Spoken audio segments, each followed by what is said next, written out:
এজন্য আল্লাহ বললেন ফাসআউ ইলা যিকরিল্লাহ, জুমার নামাজের আযান যখন হয়ে যায় তোমরা আল্লাহর জিকিরের দিকে ধাবিত হও। যিকরিল্লাহ, আল্লাহর স্মরণ। জিকির মানে কি? কিন্তু এই জিকির দ্বারা এই আয়াতের উদ্দেশ্য হচ্ছে আল খুতবাতাইন, জুমার 2 খুতবা। জিকিরের অনেক অর্থ আছে। জিকির মানে সালাত, জিকির মানে কোরআন, জিকির মানে ওয়াজ, জিকির মানে সম্মান। আবার জিকির মানে জুমার 2 খুতবা।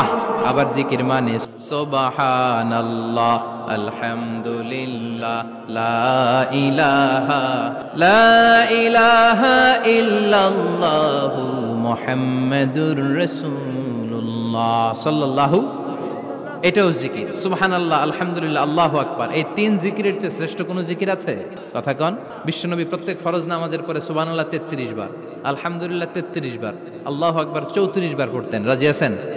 সবাই পড়তে রাজি আছেন?